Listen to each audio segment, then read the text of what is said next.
पास नहीं आना मेरे।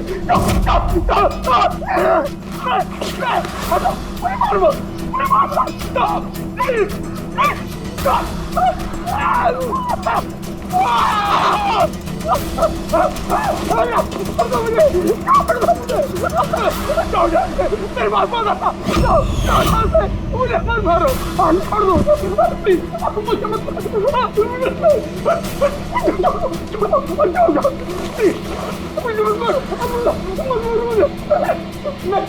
मुझे,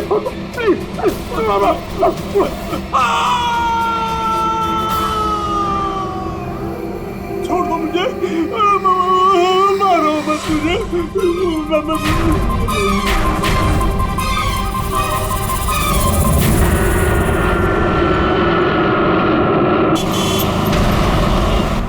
थोड़ा जल्दी चलाओ।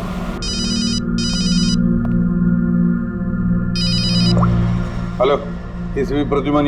सर, एक खून हुआ है। खून हुआ? कौन बोल रहा है? शहर के मशहूर बिजनेसमैन जयंतीलाल जी का खून। जयंतीलाल जी का खून हुआ है? कौन बोल रहा है ये? देखिए सर, मैं कौन बोल रहा हूँ ये इम्पोर्टेंट नहीं है। इम्पोर्टेंट ये है कि सेठ जी का खून हुआ है और उनके घर वाले उनकी बॉडी को अंतिम संस्कार के लिए लेकर जा रहे हैं। देखिए सर, अगर बॉडी जल गई तो खूनी कभी नहीं पकड़ा जाएगा। आप देरी मत कीजिए प्लीज, जल्द से जल्द जाकर बॉडी जलाने से रोकिए। हेलो, आप कहां से बोल रहे हैं? कौन है आप? हेलो। Damn it.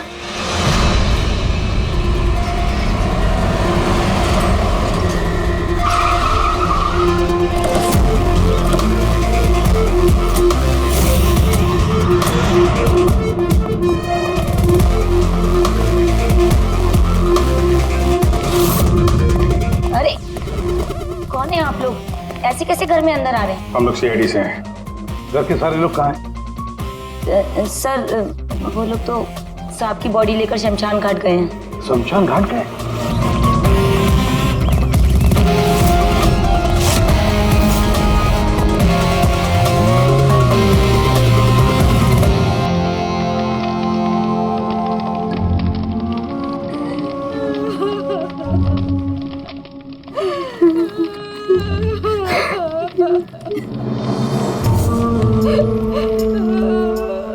क्या बताऊं मैं, यकीन नहीं हो रहा कि जयंती भाई अब हमारे बीच नहीं है।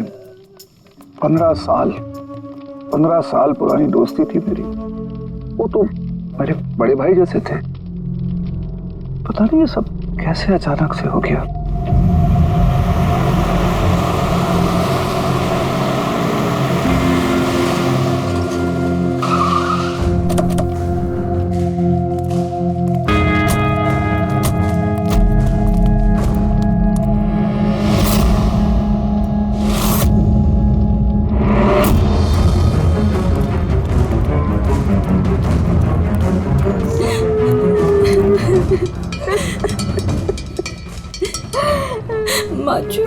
Excuse me.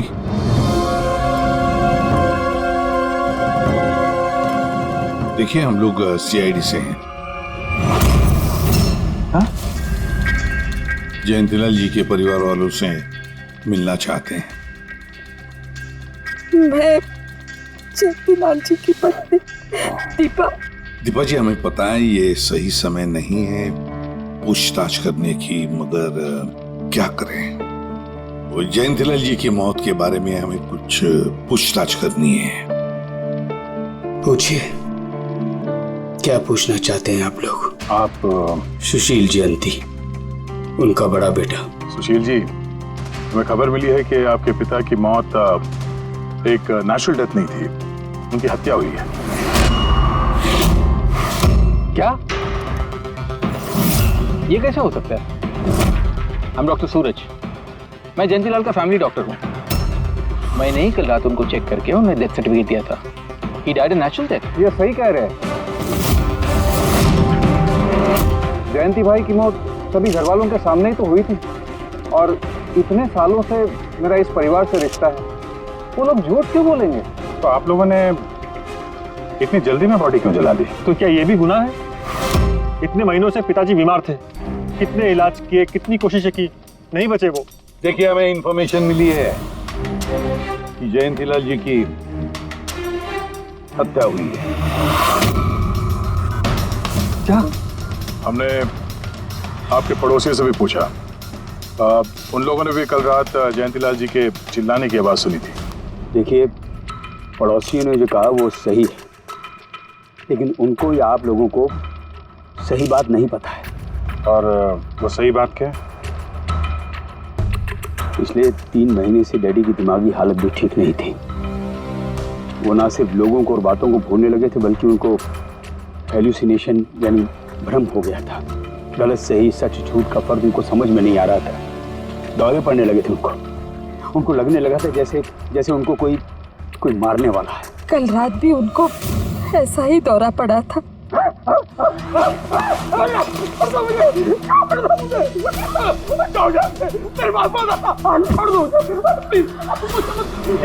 शांत, कूल। इंजेक्शन गई। Fast, come fast. डैडी, शांत, रिलैक्स। कुछ नहीं होगा। बच्चों की तरह क्यों जिद कर रहे हो? सुशील जी, उनका स्लीव ऊपर करो। जाने दो, मुझे मारो। बस।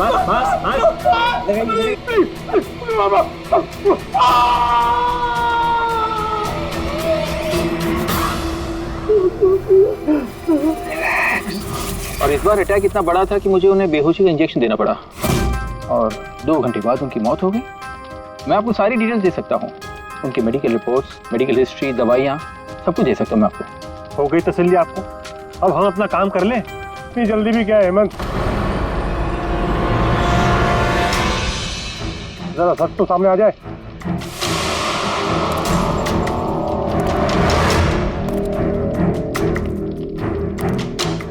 आप सर, मेरा नाम मोहन, मैं जयंतीलाल जी का वकील।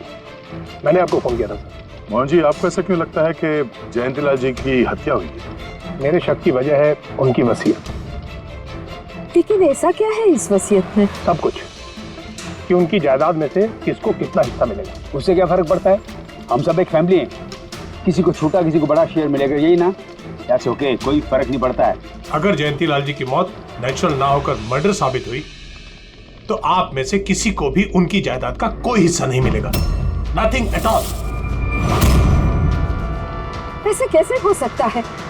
मुझे बराबर याद है कि 1 साल पहले उन्होंने मेरी सलाह लेकर ही ये वसीयत बनाई थी और उसमें तो ऐसा कुछ भी नहीं लिखा था। दीपा जी, 3 महीना पहले उन्होंने नई वसीयत बनवाई थी। ये क्या बोल रहे हैं आप? ये कैसे हो सकता है? ये सब कुछ बकवास है। अरे पिताजी आपको कब मिले?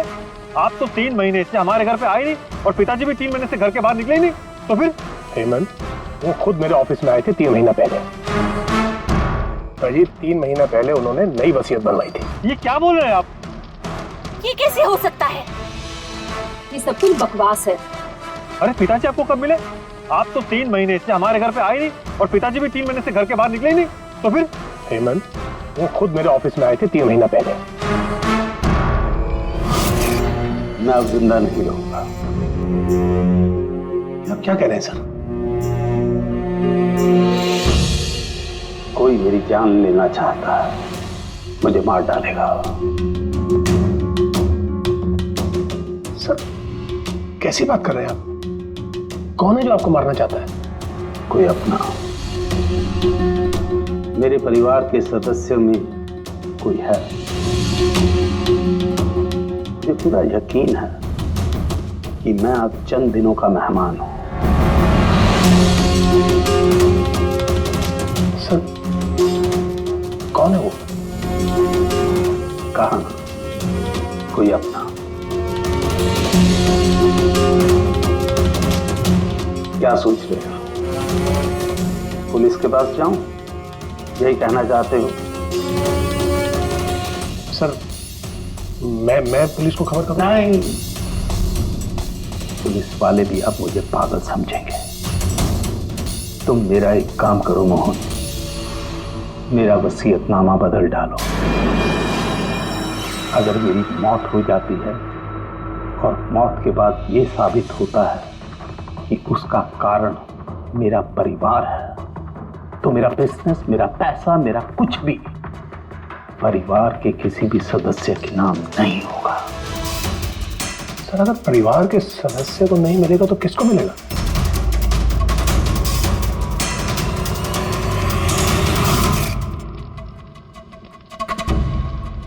हमें नहीं तो किसे मोहन? जायदाद किसको मिलेगी? और सीआईडी को।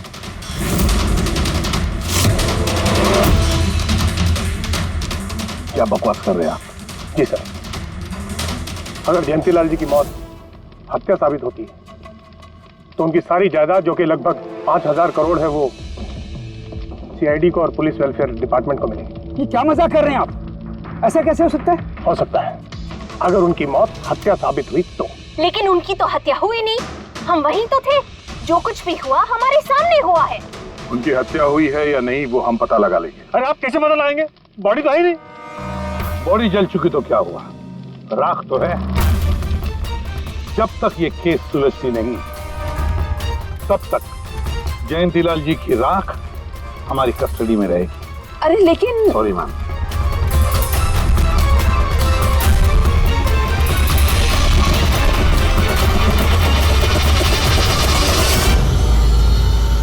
मोहन जी, सर जरा बताइए, क्या जयंतीलाल जी ने खुद आपसे कहा था कि उनके परिवार वालों में से कोई है जो उनकी जान लेना चाहता? जी सर।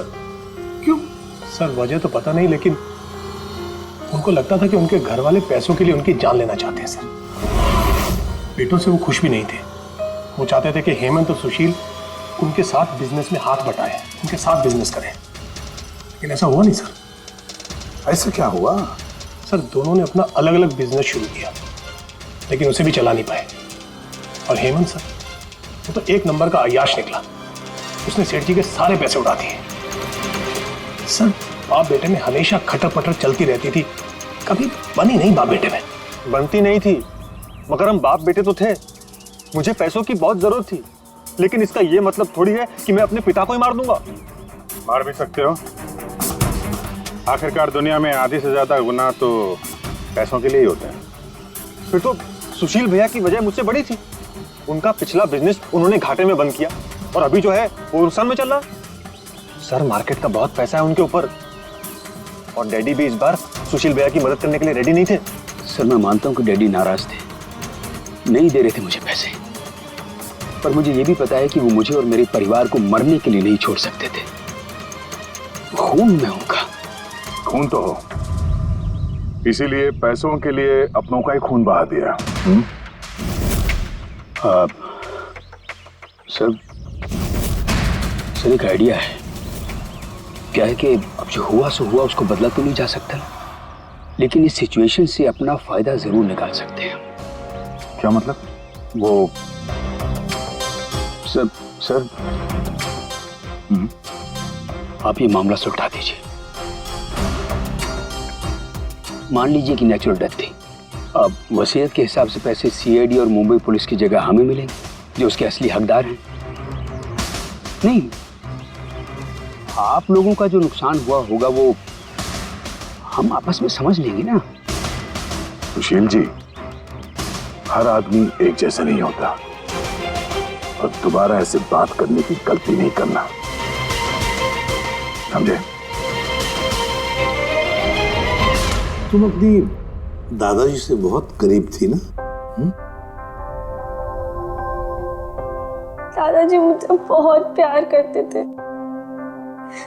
हम दोनों बेस्ट फ्रेंड्स के जैसे थे, एक दूसरे से सारी बातें शेयर करते थे। कभी दादाजी ने तुमसे ये कहा था कि उनकी जान को खतरा है, कोई उन्हें मारना चाहता है, ऐसे कभी कुछ कहा था उन्होंने? उन्हें हर किसी से डर लगता था। दादाजी सिर्फ मेरे पे विश्वास करते थे, बाकी उन्हें सबसे डर लगता था। तो उन्हें लगता था कि कोई उन्हें मार देगा। चलो दादू, अब हम खाना खाएंगे। क्या ये? चलो चलो चलो चलो दादू। मुझे वो सब लोग इसमें जहर मिला के मुझे मारना चाहते हैं। कौन मारना चाहता है दादू आपको? वो सब लोग मिले हुए हैं, सब मेरे खिलाफ साजिश कर रहे हैं।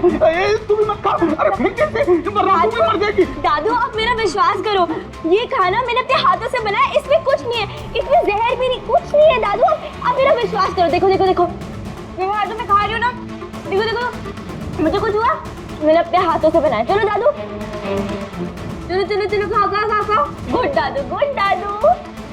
चलो एक और बाइट, जल्दी से जल्दी से जल्दी से जल्दी से एक और बाइट खाएंगे। अच्छा है ना दादू? गुड गुड, चलो चलो। कितना प्यार करती है तू, मेरा कितना ख्याल रखती है, बाकी सब लोग मेरी दौलत के पीछे मुझे मार देंगे। दादू आपको कुछ नहीं होगा, आपका बहादुर बच्चा है ना इधर, मैं आपको कुछ नहीं होने दूंगी। देखो अब तुम घर जाओ, जाओ, और देखो किसी भी चीज की जरूरत पड़े तो मुझे फोन करना, ठीक है? जाओ।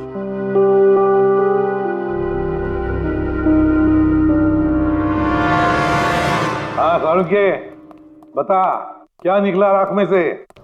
बॉस, राख में से बड़ी जबरदस्त बात निकली है। हालांकि इस राख ने मुझे कम परेशान नहीं किया, लेकिन मैंने भी इसका मुंह खुलवा ही लिया, है ना? तो फिर बता दे यार।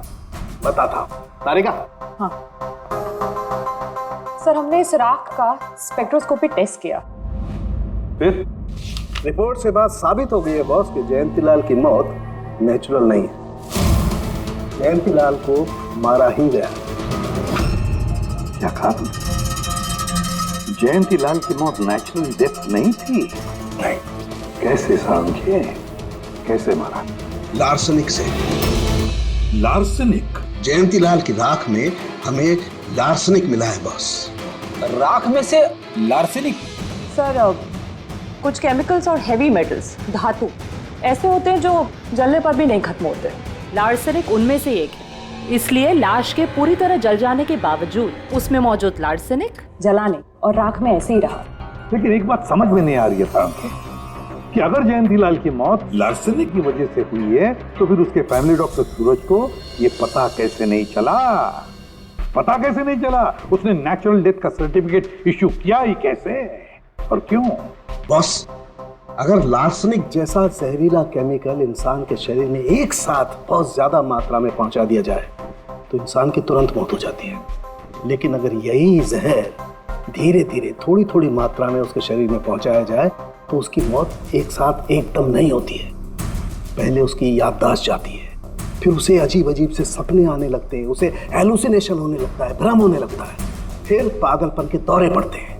और जयंतीलाल के साथ ये सब कुछ हो रहा था। लार्सनिक? जी हाँ, लार्सनिक। और इससे ये साबित हो गया कि जयंतीलाल जी की मौत बीमारी से नहीं बल्कि उनका खून किया गया। लेकिन ये किया किसने? वही पता करने हम लोग यहाँ हैं। अभिजीत, जयंतीलाल जी का कमरा चेक करना पड़ेगा। Okay sir.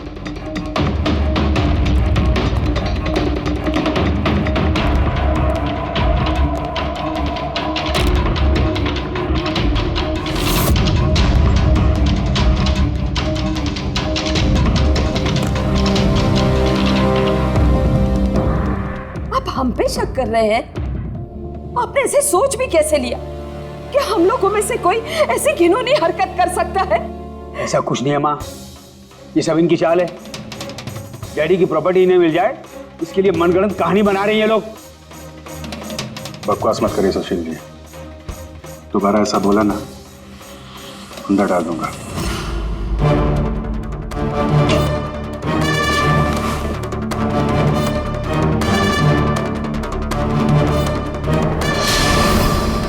आप धमका कर हमें चुप करा सकते हैं लेकिन कुछ साबित नहीं कर सकते। एग्जैक्टली आप लोग ये सब कुछ इन 5000 करोड़ के लालच में कर रहे हैं ना? बोल चुके आप लोग, अब बस सीआईडी को अपना काम करने दीजिए। क्या मजाक नहीं चल रहा है? एक आदमी का खून हुआ है, खून। तो आप सबकी भलाई इसी में है कि हमारे साथ कोऑपरेट करें। अच्छा, अब सीआईडी धमकाने भी लगी है। ये धमकी नहीं है, ये आशी आशीष आशी बेटा, आशी क्या हो गया? आशी बेटा, आशी बेटा उठो। आशी आंखें खोलो, क्या हो गया तुम्हें? आशी आशी बेटा क्या हो गया? अरे जरा देखो इसे भी, क्या हो गया मेरी बच्ची को? आशी क्या हुआ? आंखें खोलो, हो गया? आशी बेटा, आशी बेटा, आशी आशी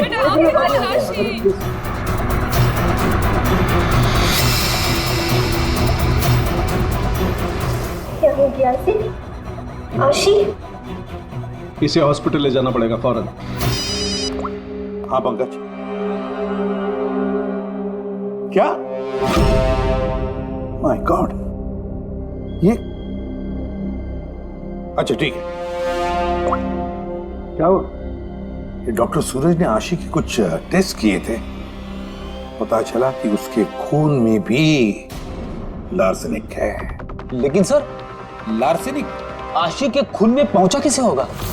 सर ऐसी कोई कॉमन चीज जो जयंती लाल जी और आशी दोनों के कांटेक्ट में आई हो? खाना। अब आशी ने बताया था ना कि कुछ दिनों से जयंती लाल जी का खाना वो खुद टेस्ट कर रही थी। नहीं बस खाना नहीं, ये कुछ और है। ये सालू के साहब, ये आपको कैसे पता चला? बताता हूं, बस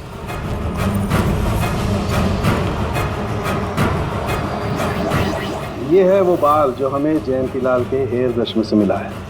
अब लार्सेनिक तो अधिकतर नाखूनों में और बालों में ही जमा होता है। तो जब हमने इस बाल के छोटे छोटे टुकड़े करके एनालिसिस किया तो रिजल्ट आया ये। और सर हमने इन टुकड़ों का एटॉमिक अब्जॉर्प्शन टेस्ट किया तो पता चला कि दूसरे केमिकल्स के साथ साथ इसमें लार्सेनिक भी है। अब क्योंकि बाल धीरे धीरे बढ़ते हैं इसलिए हमने इस रिजल्ट को कैलेंडर के साथ टैली किया।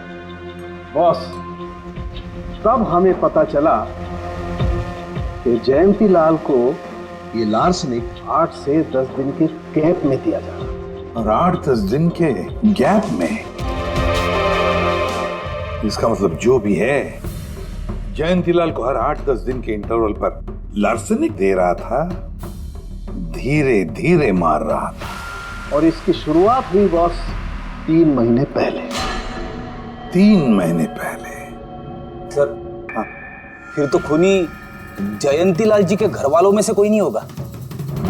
परिवार वाले 8-10 दिन तक इंतजार क्यों करेंगे? एक ही बार में मार देंगे। फ्रेडी, परिवार वाला भी तो जयंतीलाल को धीरे धीरे मार सकता है ताकि किसी को उस पर शक ना हो।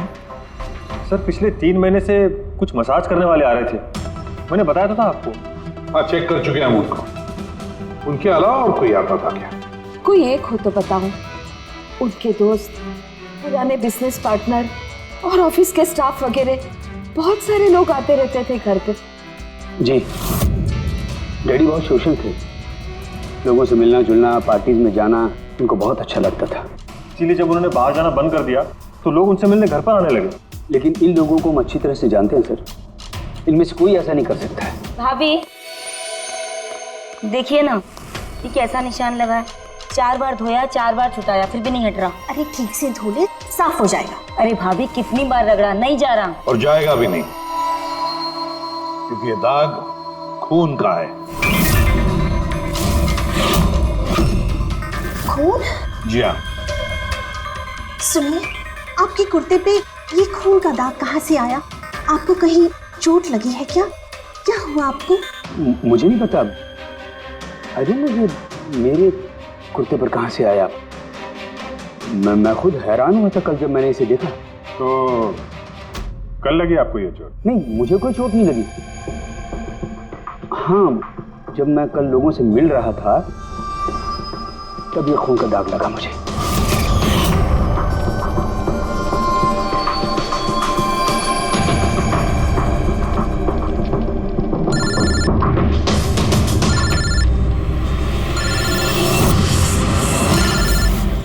बिना चोट खून के धब्बे, अजीब बात है। वही तो। और कुछ हुआ था कल? कोई खास बात? नहीं सर, और कोई खास बात नहीं। साहब, एक बात अजीब हुई थी। क्या? कल सुबह मुझे गार्डन में कांच के कुछ टूटे हुए टुकड़े मिले थे। कांच के टूटे हुए टुकड़े? तो फिर? साहब उन टुकड़ों में खून लगा हुआ था। क्या? कांच के टुकड़ों में खून लगा हुआ था? जी। कहाँ पर है वो? वो तो मैंने कचरे के डिब्बे में डाल दी। इस कुत्ते पे खून, कांच के टुकड़े पे खून। कहाँ देखे थे वो कांच के टुकड़े तुमने? ये देखिए, यहाँ पर मिले थे मुझे कांच के टुकड़े। यहाँ पर? जी।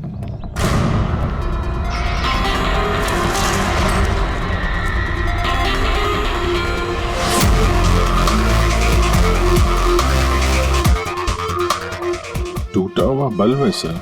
बल्ब का टुकड़ा मिला क्या उसके?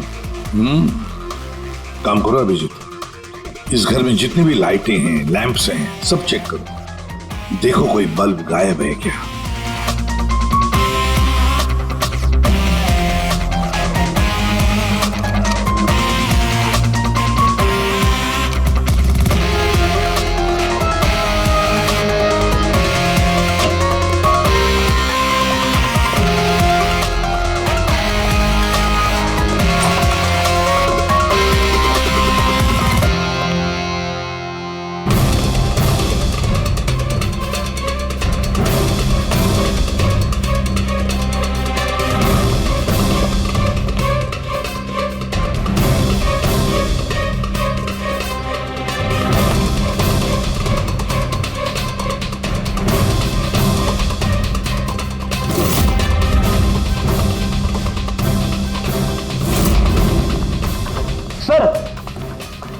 सब जगह देख लिया, कांच का टूटा हुआ सामान कहीं पे भी नहीं है। सर कुछ नहीं मिला।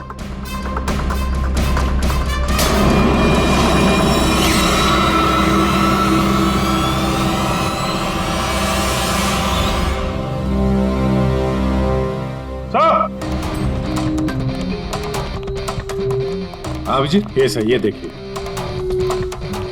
यहाँ का बल्ब गायब है।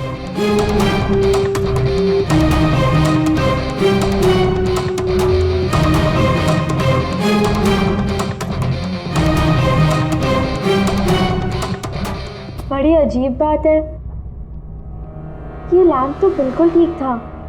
मैं और दादू इस लैंप के नीचे काम भी किया करते थे, और जिस तरह दादू की मौत हुई तब भी ये लैंप ठीक था, इसमें बल्ब था और ऑन था।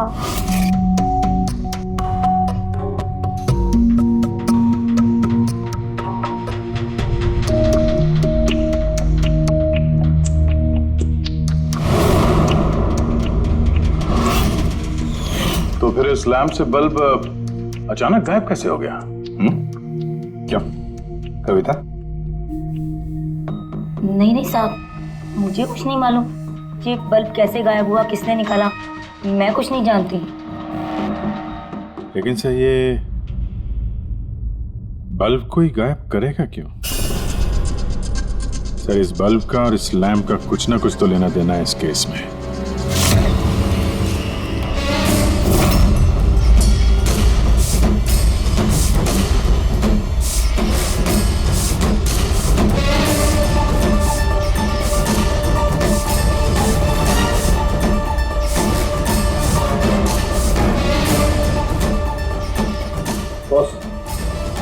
ये धब्बे देख रहे हो? ये धब्बे लार्सनिक के हैं। लेकिन ये लार्सनिक के धब्बे पूरे लैंप पर कैसे है? बॉस, हुआ ये होगा, खूनी जयंतीलाल जी के घर पे आता होगा हर 8 या 10 दिन में। नमस्ते साहब। साहब ऊपर है अपने कमरे में।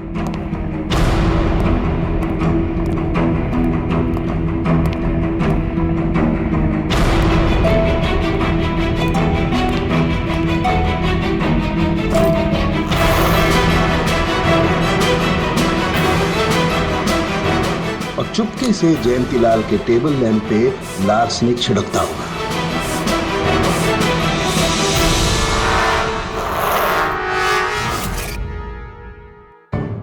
शायद जयंतीलाल जी हमेशा इस टेबल पर बैठ करके काम किया करते थे।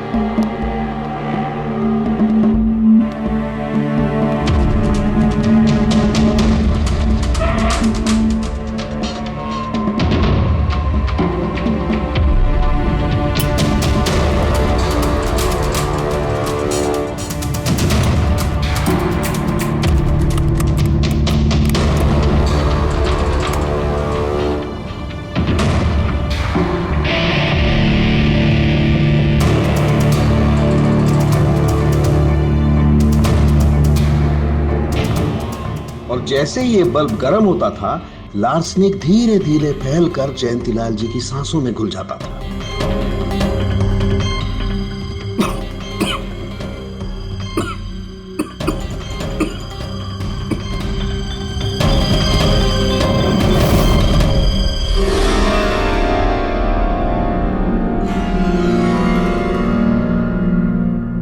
सालों के साथ आशी को लार्सेनिक का इतना असर क्यों नहीं हुआ? उसे लार्सनिक का इतना असर इसलिए नहीं हुआ फ्रेडी, क्योंकि वो यहां हमेशा नहीं रहती थी। कभी कभी आती थी अपने दादाजी के पास। यार ये जो भी कोई है, इस जयंतीलाल के और घर वालों के करीब का ही कोई है, इसलिए वो जयंतीलाल की मौत के वक्त यहां मौजूद था, और मौत होने के बाद सबूत मिटाने के लिए उसने उस लैंप में से वो बल्ब निकालकर अपने जेब में रख दिया होगा, और फिर सभी घर वालों से मिलते वक्त सुशील जी को भी अपने गले लगा लिया। जैसे सुशील को उसने गले लगा लिया, उसके जेब में जो उसने बल्ब छुपा के रखा होगा वो फूट गया, जिसकी वजह से उसके कमर में जख्म भी हुई, और उस जख्म से जो लहू निकला, जो खून निकला, वो सुशील के कपड़ों पर आया। मतलब सर, खूनी घर वालों में से कोई होगा? नहीं फ्रेडी, घर वाला तो नहीं लगता, और घर वाला होता तो बस जेब में रख के थोड़ी ना घूमता। ये तो कोई ऐसा आदमी है जिसके पास वही एक मौका था सबूत मिटाने का, वो चंद मिनट। घर वाला तो कभी भी निकाल लेता। सर उस दिन तो कितने लोग आए थे यहाँ, खूनी का पता कैसे चलेगा? सर उस दिन मीडिया के लोग भी आए थे, कौन आया कौन गया ये सब रिकॉर्ड तो किया ही होगा उन लोगों ने। तो चलो देख लेते हैं किस किस ने सुशील जी को गले लगाया था।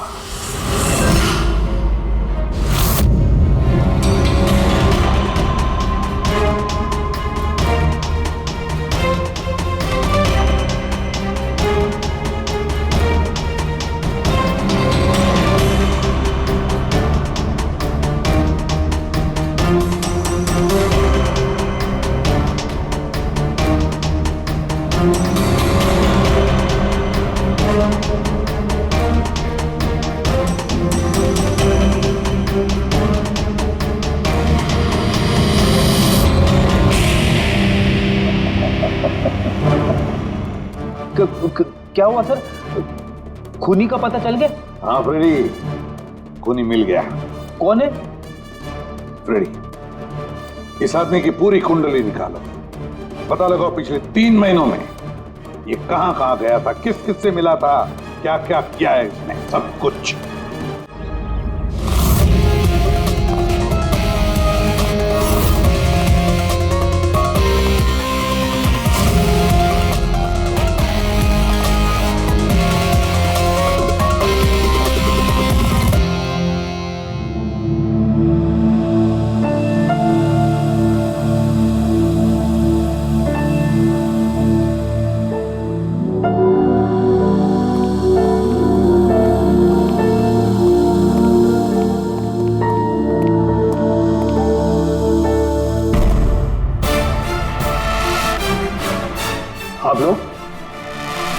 आप लोग फिर यहाँ हैं?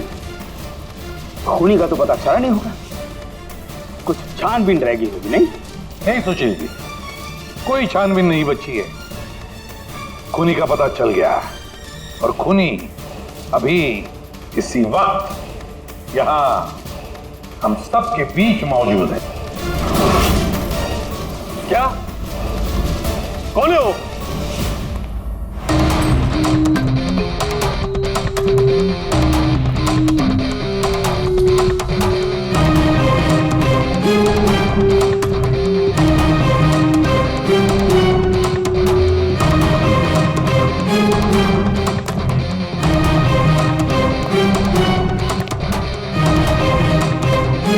अरविंद जी,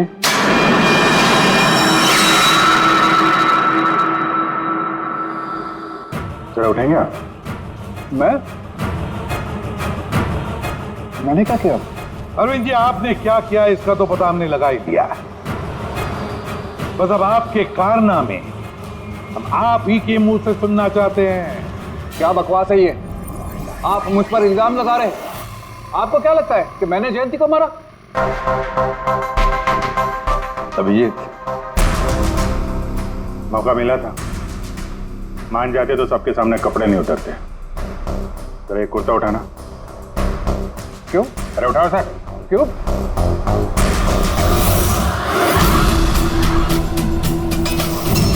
क्या है ये? निशान कैसा है? हाँ? कौन सी भाषा बोल रहे हो तुम? हिंदी में बोलो, हिंदी में। मातृभाषा है हमारी। भूल गए क्या? याद दिलाओ। हाँ? नहीं सर,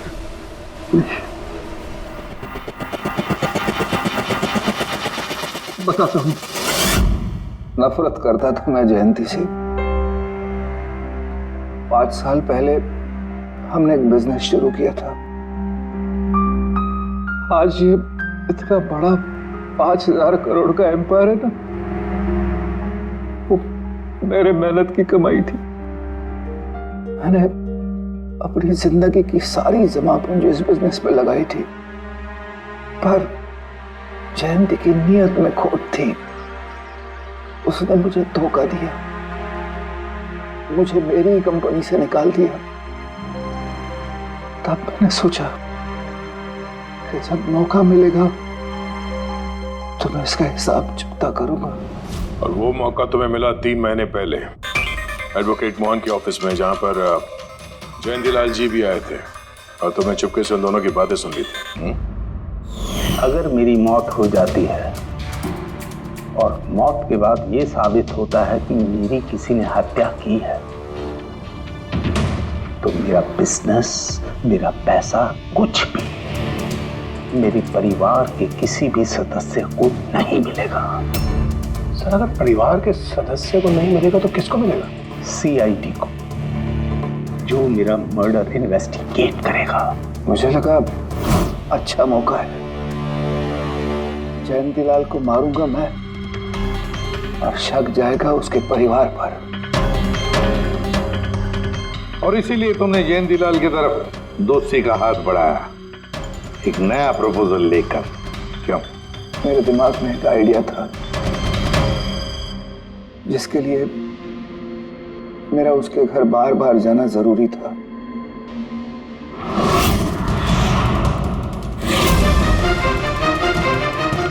साहब ऊपर है अपने कमरे में।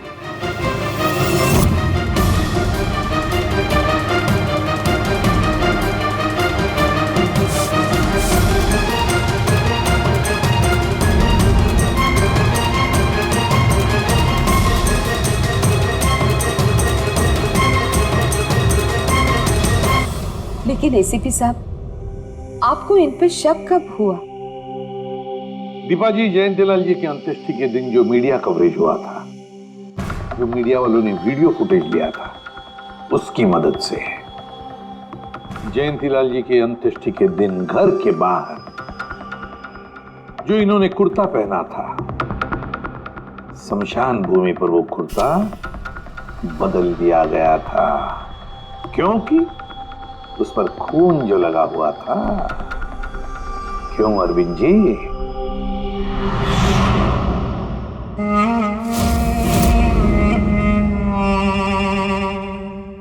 अरविंद जी, बदले की आग में तुमने जयंतीलाल का खून कर दिया। क्या मिला तुम्हें? कैसा सुख मिला? गलत किया तुमने, गलत किया। फ्रेडी,